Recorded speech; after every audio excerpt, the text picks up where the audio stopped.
My name is Josh Schneps, and I'm the publisher of Brownstoner and Schneps Media. We publish a lot of the local media outlets in New York City, and we're thrilled to be able to bring you experts and really give you knowledge in what is, in many times, the biggest investment you'll make in your life.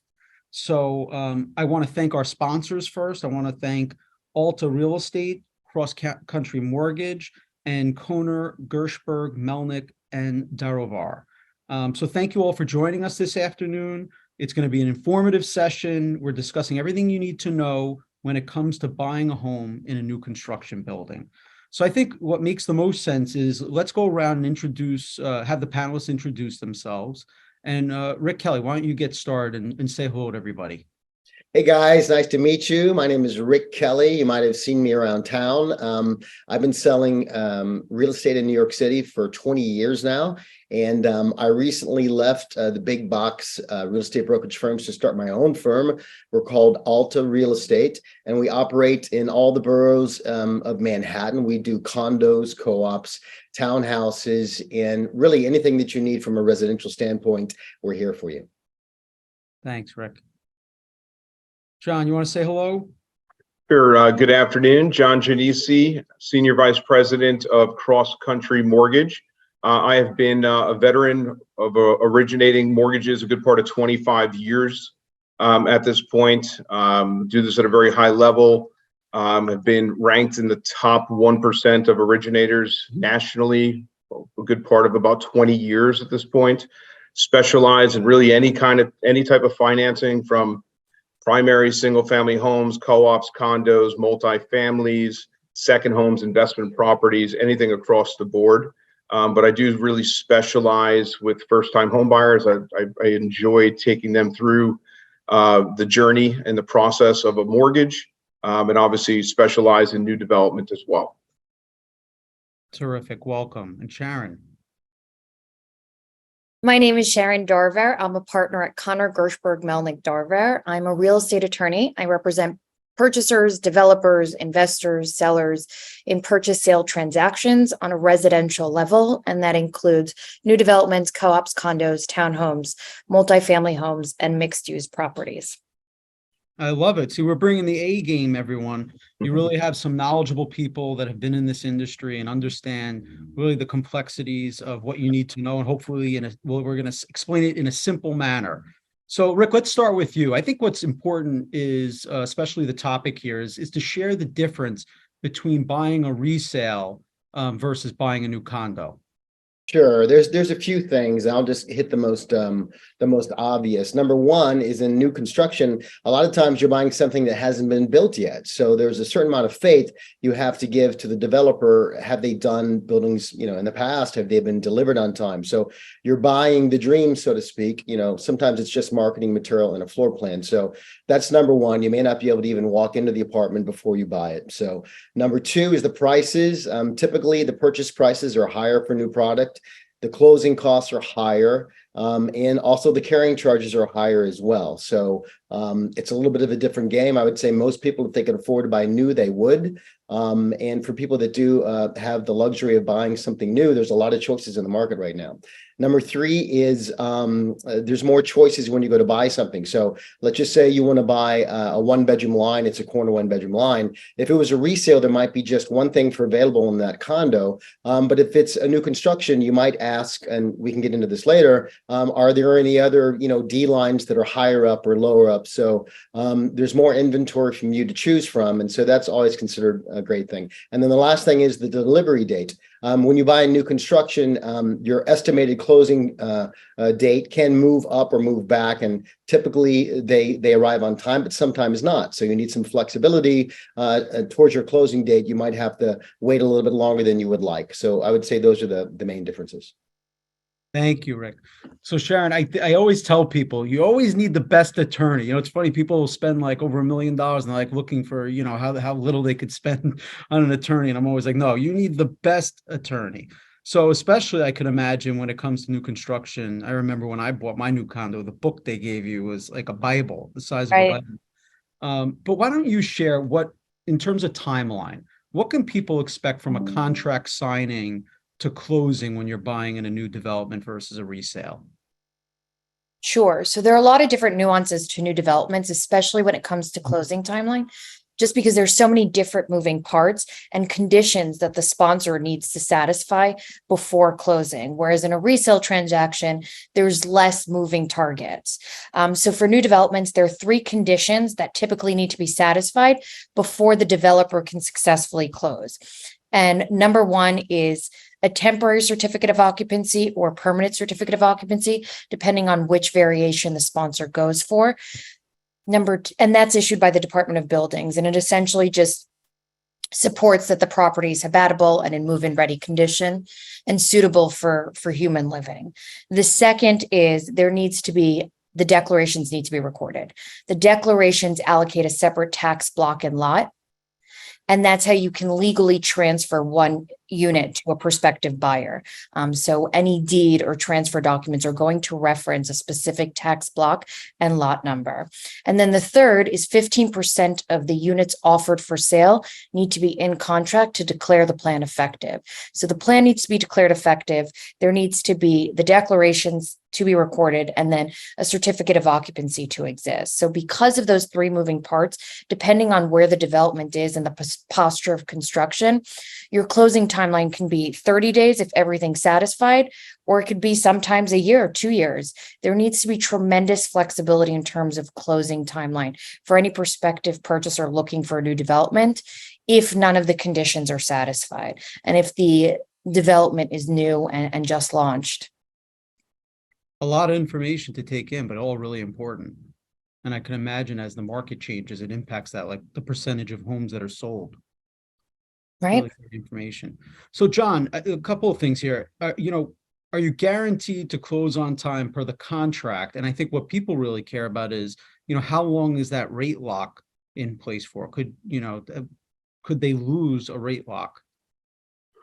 So good question. And this is to add on to Rick and Sharon's information as well. So are you guaranteed to close on time? The answer is, from a mortgage perspective, absolutely. Mortgage process from start to finish can really occur within 3 weeks. But with the nuances that a new construction building holds, such as filing of declarations, temporary certificate of occupancy, depending on the timeline for those specific items will determine the timeline of the closing. So that really is a loaded question in terms of how long can I lock my rate for, and it's going to be determined and based on when when those other items and variables are going to fall into place. Rates can lock in up to 1 year. So, it depends on the timeline of the project being complete, will be the timeline in terms of how we manage that rate lock process. Wow, I didn't realize that could last so long. That's terrific. So Rick, there's always the question of how much money do you need to put down? Is there typically an amount that you have to put down when it comes to new developments? And what do people have to think about in terms of closing costs? And, I know that the building I live in had a great tax abatement. So are those still available?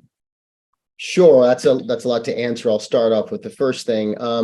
So in most condo purchases, your contract deposit, when you sign the contract, it's 10%. That's not set in stone. If you need less or you want to put down more, of course, that's fine. But that's considered pretty negotiable. In a condo new development, typically, again, that's a 10% down payment. But then depending on how much the developer has taken a loan on for the property in order to finish the building of it, they might be under greater financial stress or actually need more liquidity from the new purchasers to finish that development. And in those cases, for a lot of high-end developments, you have to put down additional down payments or deposits of an additional 10% and even maybe another 5%. So I've represented buyers in deals where they had to put down a total of 25%. So it just varies from building to building in terms of how much you have to put down. But I would say 10% is the minimum, more likely something closer to 20% before you close. Of course, that's subject to your financing.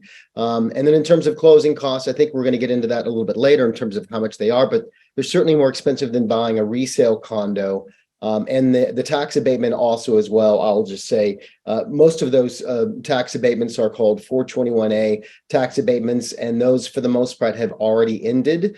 That's a political calculation that the lawmakers have made, not to give the developers any more new tax breaks. That could change in the future, but right now, if you are going to buy in a new development that's promising you a tax break, it's probably not starting from day one. It could have already been, 2, 3, 4 years into a 10-year or 15-year tax abatement. So you really have to read the fine print and know for how much longer those taxes are going to be lower. Because at some point, the party's over, and those taxes are going to be payable and due every quarter at the real rate, not just the discounted rate.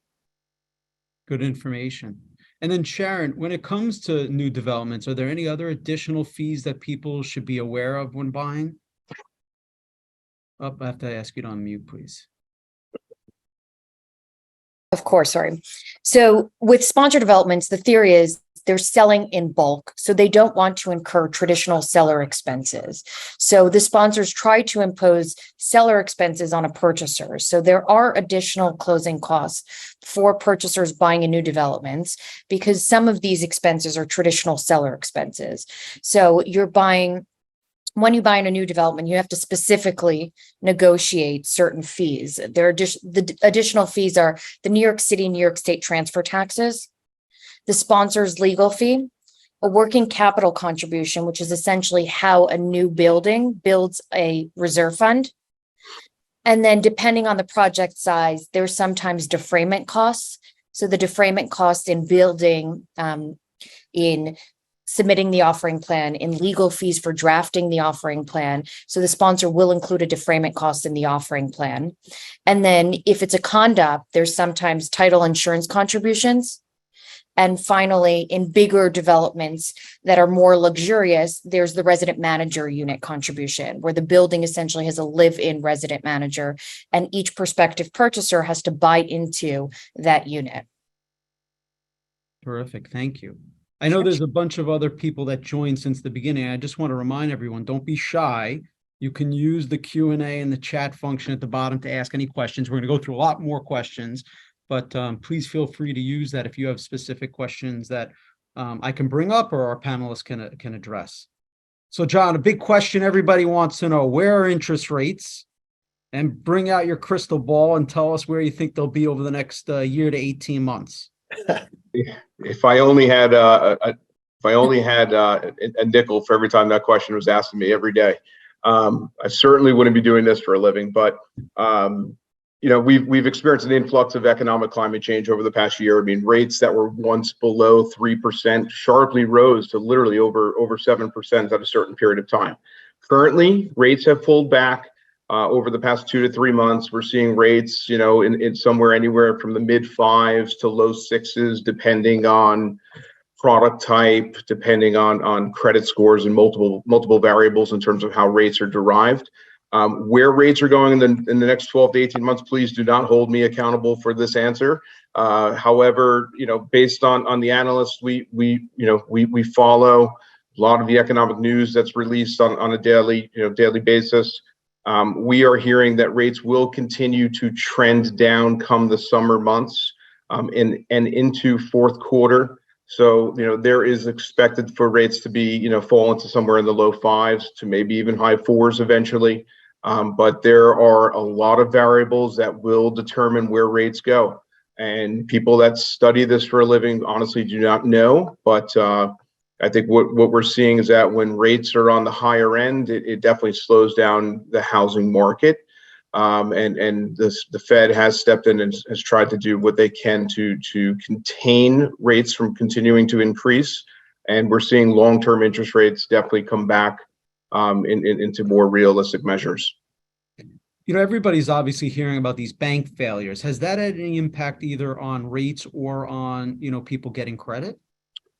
I mean, so, unfortunately, some of our competitors have gone away and they're no longer in existence. The answer is yes. Does it affect the mortgage markets? Does it affect rates? Does it affect things? Yes, it does to a certain point. Cross Country Mortgage is a correspondent lender. We work with over 100 different investors. and banks. We are a direct lender. We're the 5th largest lender in the nation. So it gives us a lot of versatility in terms of being able to navigate through the market when, say some smaller regional banks are raising their rates or tightening their mortgage guidelines in terms of how they lend, compared to working for just one big bank that offers specific products. So definitely gives us, a little bit of it, or I wouldn't say a little bit, a lot of an advantage to navigate through these, these unsettled waters. Yeah, thanks, John. Rick, you mentioned before how if somebody was looking at an apartment that they could ask, is there one above this or below this? So a question is, why can't people always see all the inventory that's out there? And I think, can you make an offer on an apartment that's not necessarily advertised? Yes, and this is one of the benefits of using an experienced broker. If you are somebody off the street and you see something online and it looks like they have 5 apartments for sale, a new development, you walk in and you think, well, it's the only 1 bedroom. So, if I like it, I'm going to buy this one bedroom. Experienced brokers would tell you that they are carrying a lot of units in inventory, and they do that for a number of reasons. Number one is strictly because the appearance of scarcity, right? If there's 2 or 3 or 4 or something, it makes them seem much more valuable. If there was 150 unit development that came on the market with everything at once, and you saw 150 apartments for sale, the first thing you'd think is, what's wrong with this project, right? So it would immediately get kind of a negative connotation. And then number 2, all of the best units would be picked off like cherries, right? So this enables the sponsor to have control over how things are sold. Historically, especially many years ago when the real estate market was just going straight up, they would do amendments where they would raise the prices after they sold 5 or 6 apartments. So that kind of methodology is still in play today, where they want to sell 4, 5, 6 units, see how they do, and then they'll release another 4, 5, or 6 units. That being said, if you see something that you like, and they're only showing 1 3-bedroom, you can ask the sponsor, what else do you have that you're not showing that is unsold and in inventory? And they will, if they really want to sell, they'll show it to you, and you very likely could buy a unit that nobody else has seen. That is great information. John, can you obtain credit from a seller to buy down your interest rate? The answer is yes, absolutely. The term of it is called a buy down, exactly. And this was a popular feature that was actually used quite often when I came in the business in the late 90s, when interest rates back then, believe it or not, were close to 10%. And I was told that rates were low back then. So definitely dating myself now, but the buy downs have become a popular feature again to accommodate obviously the increase in interest rates over the past year. There are different buy downs, such as a 2-1 buy down or a 3-2-1 buy down. And basically what that means is that the seller will provide a specific amount of a credit to be used in order to buy that rate down. And so let's say that starting rate was at 6%. Well, let's say the rate is at 6%. It could be bought down on a 3-2-1 buy down, which would be start rate of 4% on year 1. Year 2, the rate would go to 5%, and then year 3, the rate would adjust to 6%. So it provides some leniency the first couple of years for a buyer to get into a home and feel more comfortable with lower payments the first couple of years. That's terrific. That's very interesting. See that? That's why you need a good mortgage broker. There's all these complex things that you can do to make something that might not have been affordable. Absolutely. Yeah, no, that's great. So Sharon, let's talk about contracts. Sure. What are really the big differences between the contracts for a new development and something that's a resale? So typically for new development contracts, each prospective purchaser signs the exact same form of the purchase sale agreement, and the writer makes it more transaction specific. So that specifically delineates all of the successful deal terms that Rick would have negotiated. So there's typically less negotiability in the purchase agreement itself, and there are certain non-negotiable terms. So you do want to align yourself with an experienced real estate attorney who typically transact with sponsors attorneys to know exactly what to ask for. For contracts for new developments, there's a more firm close date. Most closing dates in New York are on or about, which allows wiggle room for either party. Whereas with sponsor transactions, the closing date is more firm. Its time is of the essence. If you fail to close by a certain date, you can also incur penalties and adjustments from the schedule date versus the actual close date. There's also less rights in terms of a right of access. Events in the event of default, you have less rights. So it's less negotiability overall, and just important to include specific provisions in that rider. Interesting. Yeah. You had brought up earlier, the costs, the closing costs. And as you were discussing that, I was thinking to myself, Rick, are there, opportunities to negotiate to offset these higher, expenses, or whether it's the interest rates or whether it's, costs that come along with closing? What do you find? Josh, I'm glad you called me. I'm here to help.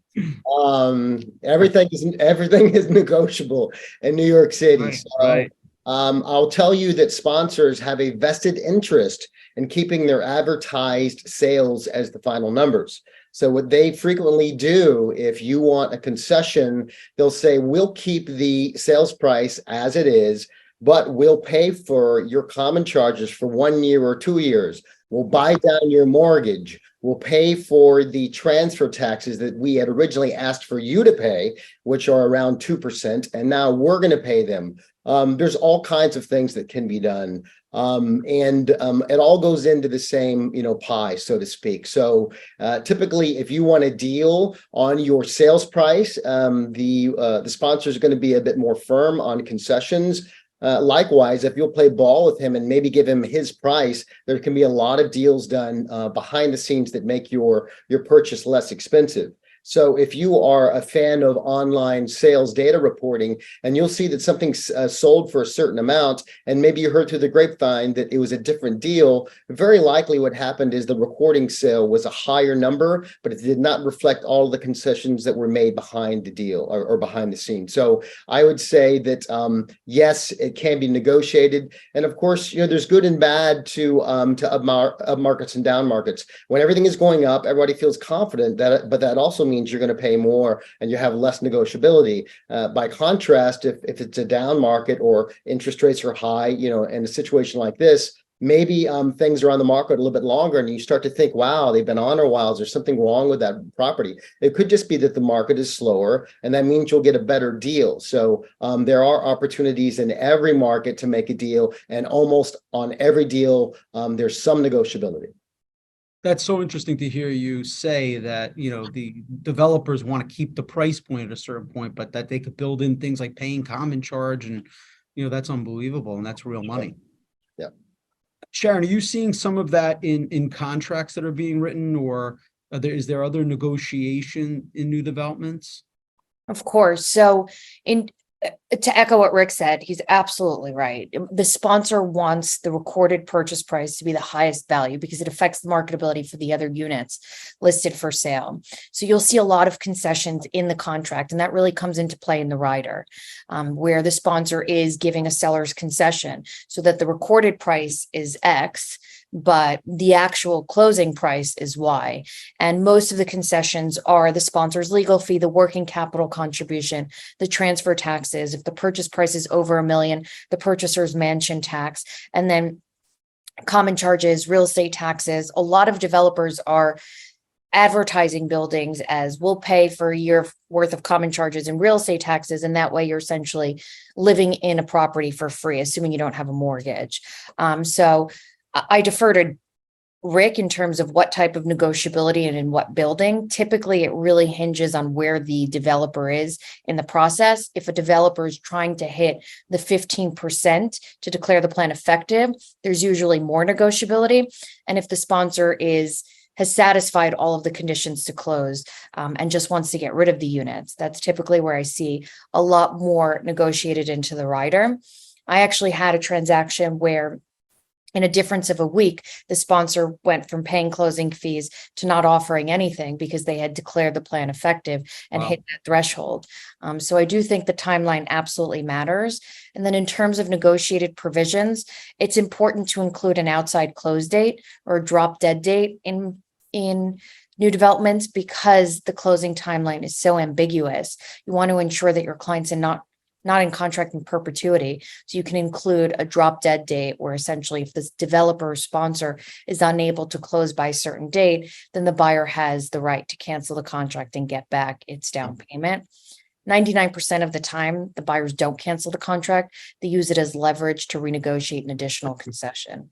Wow. Great Hey, information. Josh, if I could jump off script for a Yeah. second, I just want to follow up on what Sharon says and to give the people that are watching a little bit of context as to why a developer might want to keep his prices firm, right?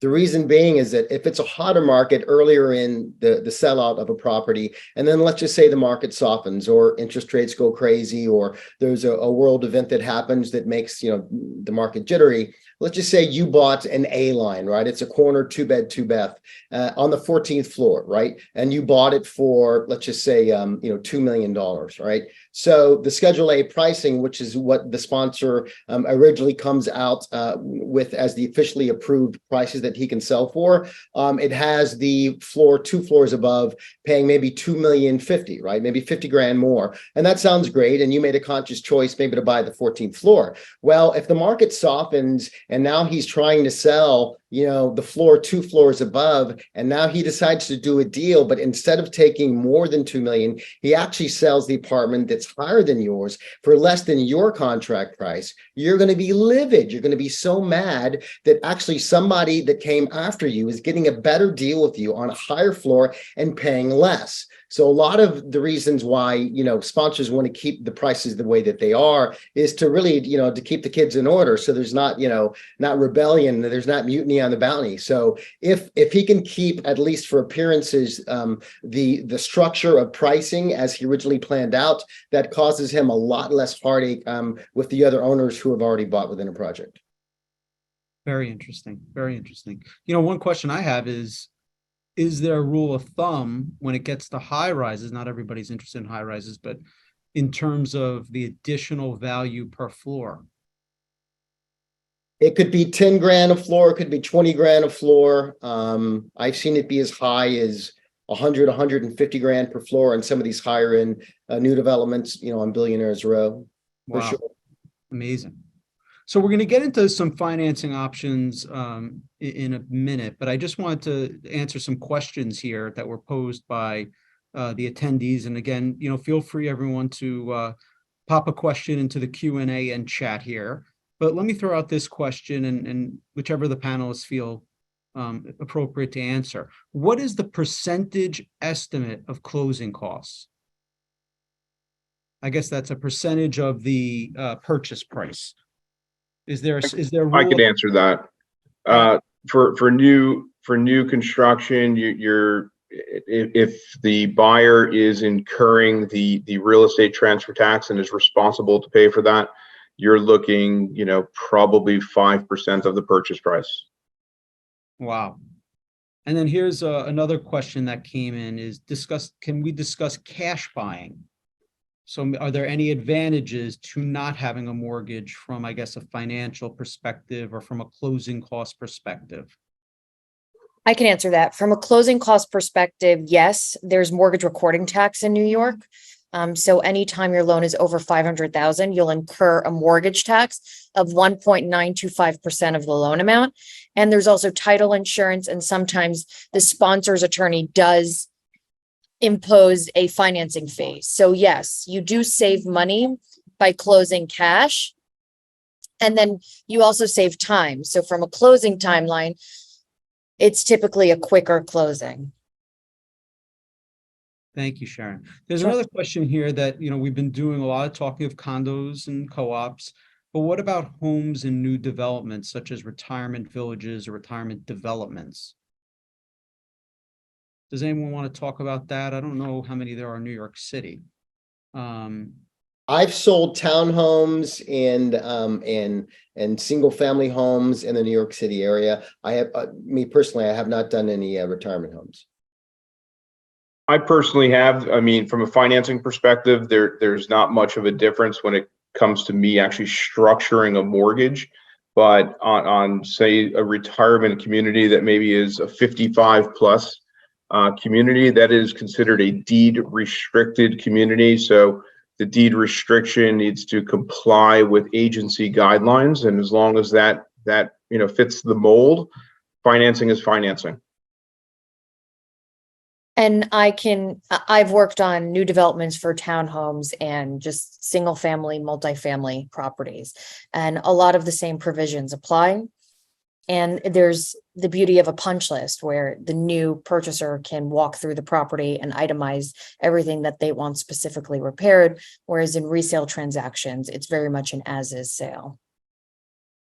Thank you, Sharon. Please continue to ask away. You can, again, go in the Q&A in the chat. If you don't get your questions answered, please feel free to reach out to the panelists. Here comes a question that actually is timely. Generally, are the best developer concessions early or at the beginning of a project or towards the end? I think you guys may have addressed that before, but I don't know who wants to address it. I'll just start by saying that, again, it's all subject to market, right? So if they're having a hard time selling in the beginning of the project and they need to hit that 15 threshold so that they're considered, what's the term, Sharon? Declared effective. Declared effective. They will do deals just to get to that 15%. And like she said, on a Thursday, they could be offering you a deal that on a Friday they're going to take back because somebody else hit that last unit that makes the offering plan effective. So you have to know kind of where you are in the queue, and your broker should be talking frankly with the sales rep to determine what are the reasons behind the concessions. And if those are likely to change, then you need to know about that. And you should, if you want that deal, you got to move quickly on it. Also, at the end of a project, a lot of times I find you'll see sometimes a project will go through 1, 2, 3, even 4 different marketing companies, because at some point the people bring a certain amount of juice and then they kind of lose, let's just say the passion for the project. They go on to marketing company number 2. So in all of those cycles, there's ups and downs, and, finding those periods where there's not a lot of sales that are happening. Those are the time when you can strike a deal, and it could be at the beginning or it could be at the end. I'm going to answer this one. That they're asking, how do you know when the developer's in a tight spot? You have a good broker like Rick. Am I right, Rick? That's it. And if last week they were offering you Perrier and this week it's Poland Springs, something's up. Yeah, listen, I mean, I guess, your role is to find something, but also to negotiate. Yeah, you want them to be a little weak, but not too weak. Right. All right, John, let's go back into financing. I feel like a lot of buildings will incorporate other things that you could buy, whether it's a bike spot or storage. Are those things that you can roll into your mortgage? You're doing great, Josh. You want to answer that question for me? No, this one I don't know well enough. The answer is yes, as long as that parking spot or storage space is deeded with the property. So as long as the unit comes along with either one of those or both of those, you're okay. If the parking spot is deeded totally separate, that would pose an issue for financing. Rick, talk a little bit about some of the new developments that are on the market now, whether it be Manhattan, Brooklyn, or Queens.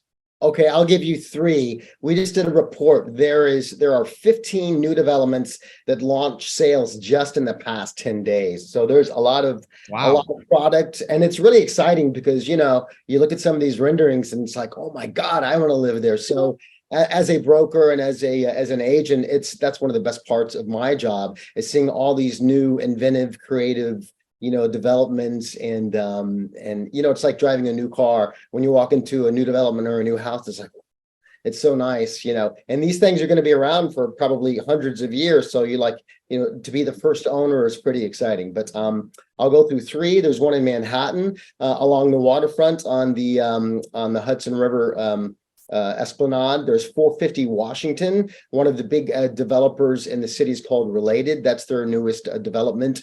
It's 176 units, 16 stories. And of course, the money units are facing the river with those unobstructed views of the river in Jersey. You have 1 bed starting from $1.3 million 2 beds from 2 million and 3 beds starting from 4 million and up.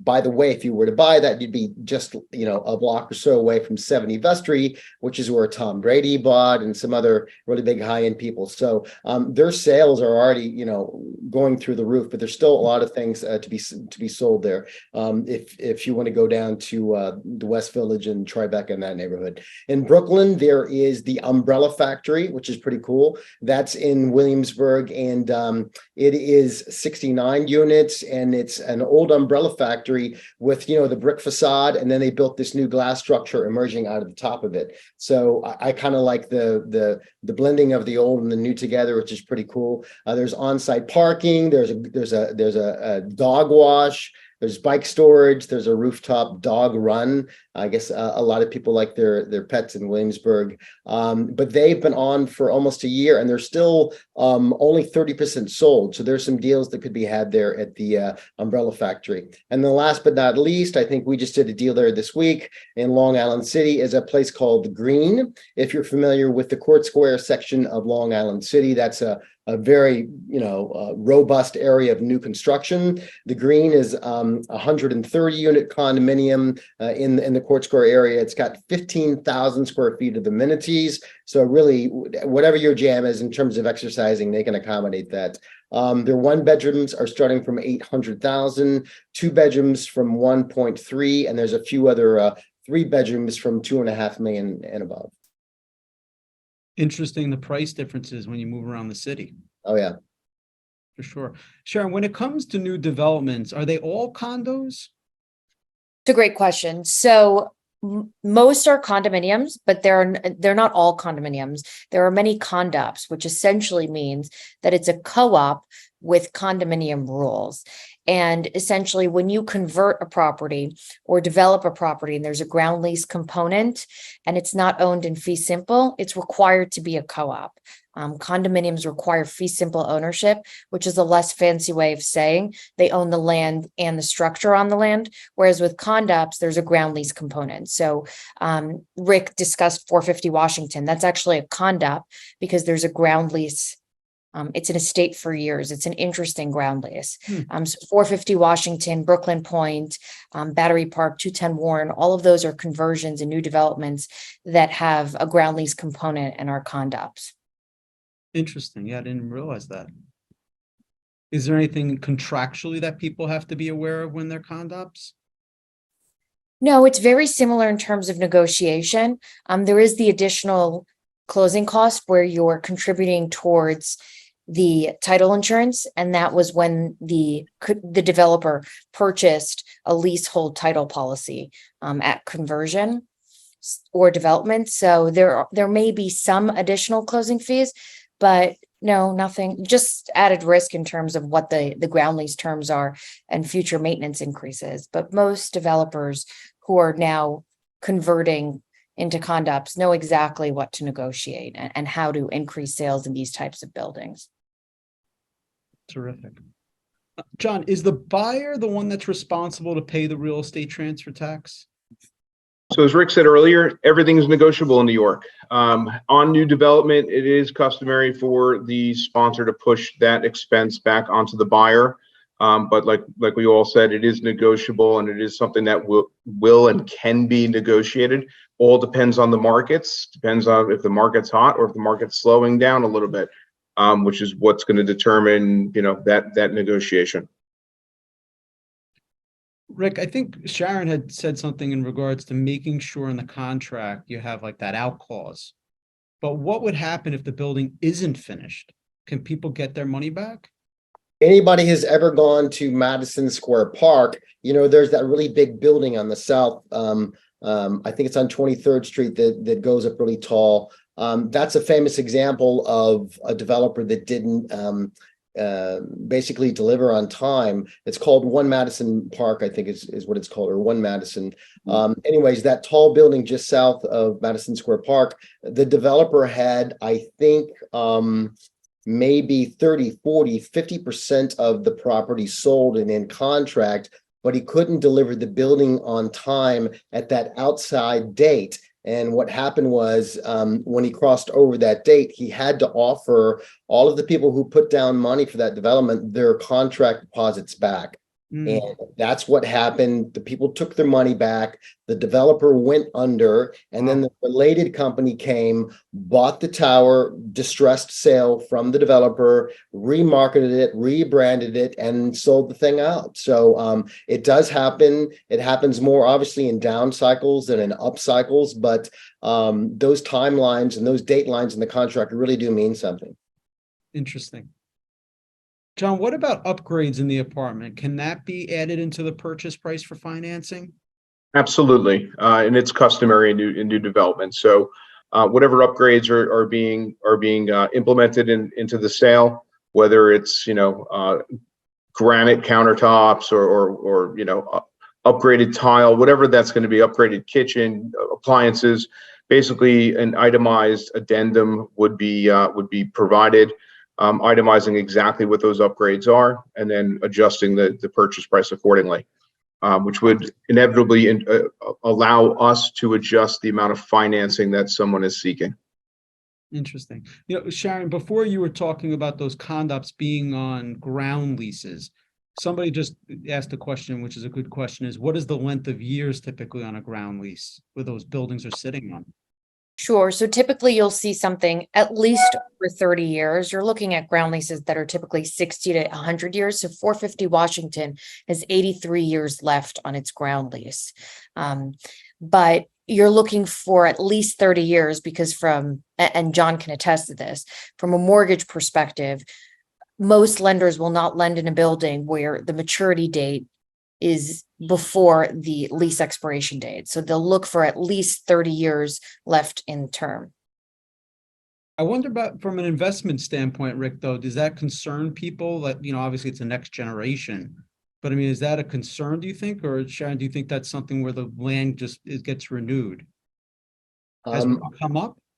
I'll tell you from a broker standpoint, land leases can scare buyers off, especially if the maturity date of that lease is expiring within the next 5, 10, 15 years. Sure. It creates uncertainty, and buyers do not like uncertainty. So if you're going to buy into whether it's new development or a resale, and and the lease, the land lease has another 50, 60, 70 years to go, that's probably 5 or 10 buyers down the road from you. So it's not a big concern. But if you've got 3, 4, 5, 10 years left to go and they haven't successfully renegotiated an extension, that's a cause for concern. And that is something that, should I don't want to say worry, but it should be something that should be explored if you're interested in buying in a development like that. I'm going to add to that, Josh, as well. Buyers would be concerned, but not only buyers being concerned, banks are going to be concerned as well. So, for example, if you have a land lease that's expiring within 16 years, bank financing will not allow for that term to exceed 16 years. Interesting. Yeah, really good information. There's another question here. I have a couple more, but just another question that I think is a good one, especially when it comes to new development. What construction trends and styles are you no longer seeing in new construction, and what is new? I don't know, Rick, do you want to talk to that? I would say for a while it was all glass on every new development. And then for a while it was all limestone everywhere. I would say there's a good mix between materials. Certain amenities come and go with fashion. The whole doggy spa thing used to be everybody had a dog spa. It used to be, especially for the high end, ever since 15 CPW, which is a very expensive condominium on Central Park, was launched. I guess it's been 15 years ago now. They had an underground swimming pool, right? So that was all of a sudden for the high end, for the super luxury buyers, they had to have a swimming pool, even if none of these people even set foot into the water.